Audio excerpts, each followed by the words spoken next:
I moved to Portland to go to school. Pretty set on just getting a music degree from the beginning. One of my good friends' brother was working at a shop. This is like ultimate fixie summer of 2008. So his sweet road bike was sitting neglected in the garage, and he's like, "You should come on rides with us." And that was pretty eye-opening. At the end of the summer, I gave the bike back, but was pretty set on the idea of having one. I didn't grow up in a garage, you know, like picking things apart. But my mom had always demonstrated like hands-on work with whatever it is that you're passionate about. I'd certainly always been around somebody who was like, well, if you want something, then you should probably figure out how to make it. I Craigslisted a frame and then just started walking into the two shops that were closest to school. Somebody behind the counter made a crack about how much time I was spending there and how they were gonna have to start paying me for that time. I was like, oh, are you serious? I need a job. There's a woman named Lana. I don't know, I think a lot of people go through this where they go through school and they've got like their social group then and there. That's kind of based within that time. And some people like carry a lot of those relationships past school. But plenty of people also like relocate or go pursue something else. And then there's this like funny transitional period where you don't really have a dynamic social group, or you're definitely still figuring out your identity. And this is like one of those like critical like turning points in an adult life when I met Lana and then like met the rest of the team and then basically got duped into trying out road racing.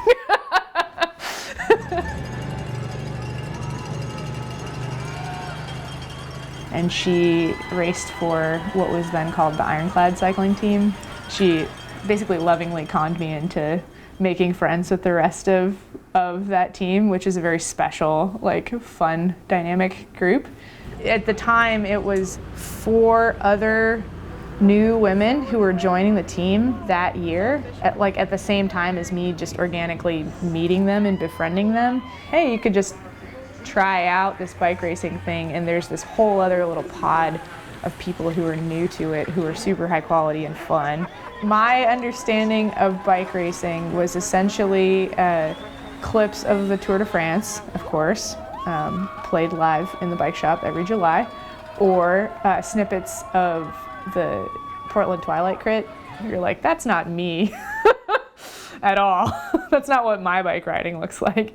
There's definitely the wall between the people spectating and the people participating in the sport, and I just had no context for like visualizing being able to do what they were doing. It's very important to me to remember like what that part of the sport looked like from the outside, and to like be true to who you've become and like kind of own that identity, but also like reach out, like make yourself accessible to people who are new to the sport or kind of looking in from the outside. Honestly, it was my multi-time teammate, Anna Grace, who was on my first bike racing team and then later on LA Sweat with me. She once said, and this has kind of stuck with me, that you have to be invited, you know, to stick it out in the sport. And she was specifically talking about like what helps get and keep women in cycling is like an invitation from a community, not in like an elitist sense, but of a like, it's a hard sport to break into on your own unless that's your mental predisposition, and I certainly wasn't of that stock. I guess the second scene is working at Selwood. If you like spend any time around the shop, it's very clear that it lives and breathes bike racing. And Selwood is synonymous with Eric Tonkin, its owner, and he's become one of my best friends and my employer. But yeah, I mean, he's a big time believer in bike racing and supporting people pursuing their goals and like bridging the gap from racing at home to trying to push yourself at another level. Something that I admire about him and I can identify with is that, you know, he's got his own ego and identity about his racing, but he also feeds off of helping other people be their best too. I think this is officially the 20th or 21st year of an S&M jersey out in existence. S&M has a very strong background in promoting up-and-coming off-road riders, pushing them from a regional level out onto the domestic circuit. Beth and Claire are two of the best female cyclocrossers in Oregon and the Pacific Northwest.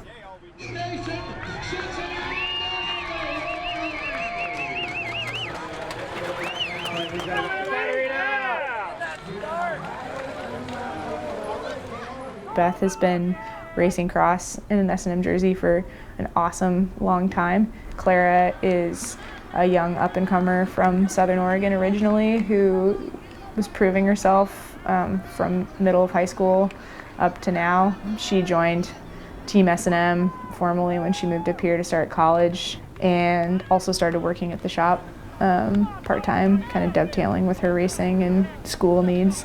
Yeah, 2 seasons ago was just a perfect opportunity to decide to build a concrete professional women's program around that momentum. I've always enjoyed racing some amount of cross at home, but I've never had it in me to like commit to training for a season of it by the time I'm done with like a full road season. I guess I view this opportunity to run Team S&M as like just a really awesome way to connect with cyclocross. I didn't play team sports growing up. I didn't identify as an athlete when I first started riding my bike.